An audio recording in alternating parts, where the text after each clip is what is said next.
On the western slope of the Scandinavian peninsula, as though about to slide off into the sea, is Norway, the roof of the world.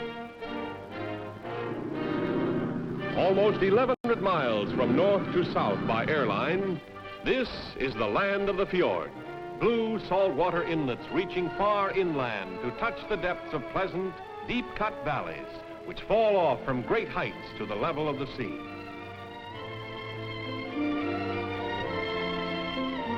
Here live a sturdy, blonde, and blue-eyed people, descendants of the ancient Vikings who discovered America. For more than a score of centuries, they have inhabited this land. Today, as then, a great seafaring and trading nation. But in these modern times, working not only as men of the sea, but as craftsmen and farmers as well. Although hardly more than 5% of the land is under cultivation, due mainly to the rugged topography, farming is the largest industry in Norway, supporting about 1/3 of the country's 3 million population.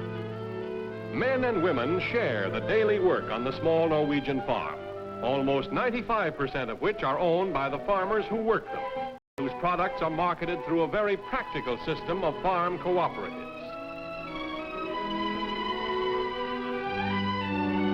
Distinctly a Norwegian product is the fjord pony.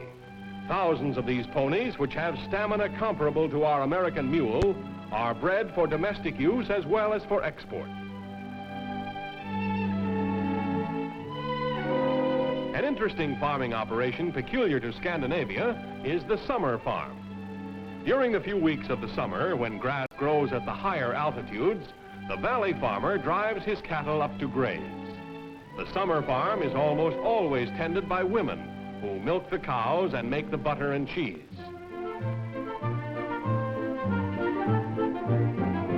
Foodstuffs are placed in quaint food storehouses, this one being the property of one family for more than 300 years.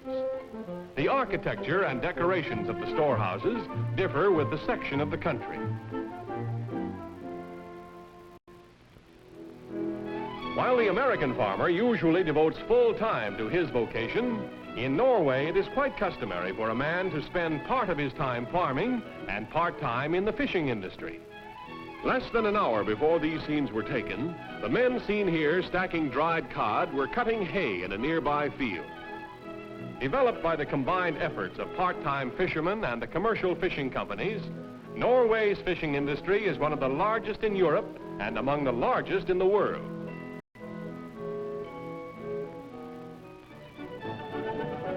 Although not one of the major industrial nations of the world, Norway offers its people a modern convenience not easily accessible to some of the more highly industrialized countries. Plentiful, low-cost electric power. For Norway, perhaps more than any other country in Europe, has water power which, transformed into electrical energy by hydroelectric power plants, makes available to all towns and most rural districts electricity, light, power, heat, and transport facilities at a cost lower than anywhere else in the world. It is this abundance of low-cost power that is largely responsible for the electrochemical and metallurgical industries that have become so important as factors in the economy of the nation. It is this power that serves Norway's extensive shipyards, where a large percentage of the ships comprising Norway's vast merchant marine are built and repaired. Passenger and cargo vessels of every size and description, which carry such a large percentage of the world's tonnage.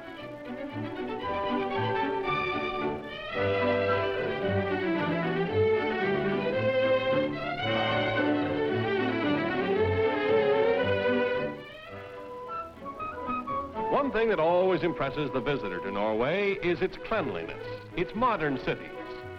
Situated at the head of a great fjord on the southeastern coast is Oslo, with a population of 400,000, Norway's largest city. Oslo is in the best traditions of European capitals, a city beloved by Norwegian and visitor alike. In the center of the city is the royal palace. Although Norway is a monarchy nominally ruled by a hereditary king, it is one of the world's most notable examples of the democratic way of life. The Norwegian takes great pride in his independence, and along with women who share equal voting privileges, he seldom neglects to vote for his choice of representatives to Parliament, known in Norway as the Storting.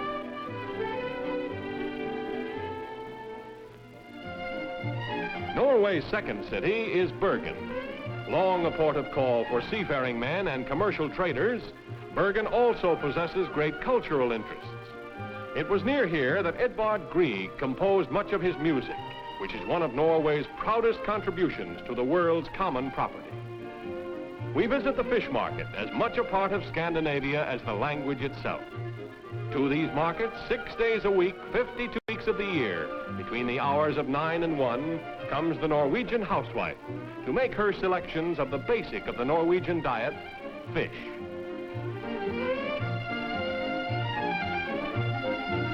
Another of the many pleasant things to be seen when visiting Norway is an occasional glimpse into the past. These Norwegian women, seen here emerging from an old stave church, are displaying typical colorful native costumes.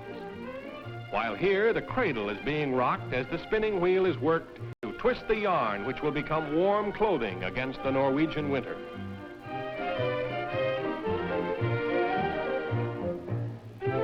But ever present is the Norway of today, modern, progressive. Compulsory education has abolished illiteracy, and social welfare is in a more advanced stage than in most countries of the world. Free medical and dental care for infants and school children, along with many other safeguards to the national well-being, are offered mainly through a system of health insurance, maintained by deductions from wages. An authority on modern Norway has this to say of its way of life. All modern progress in Norway is bound up with democracy, a true democracy in the widest sense of the word. A society where everybody has the same rights, a society with a deep respect for the individual, a democracy founded upon a broadly educated people, and where everyone feels personally interested in the progress and well-being of the nation. This is a contented people, working hard for their daily sustenance, but possessing the ability to enjoy life in a manner perhaps unequaled by any others in the world.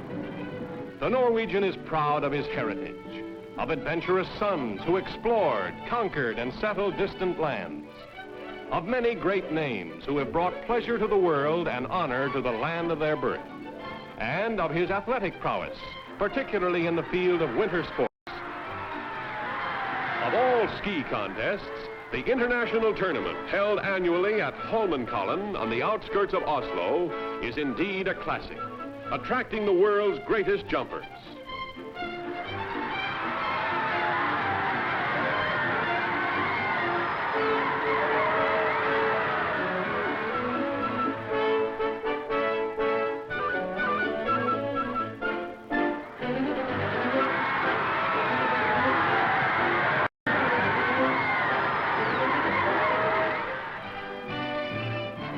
Hardy, independent people in a modern country whose roots are embedded deep in a past as glorious as the splendors of its midnight sun, this then is Norway, well integrated as a nation in this world of ours.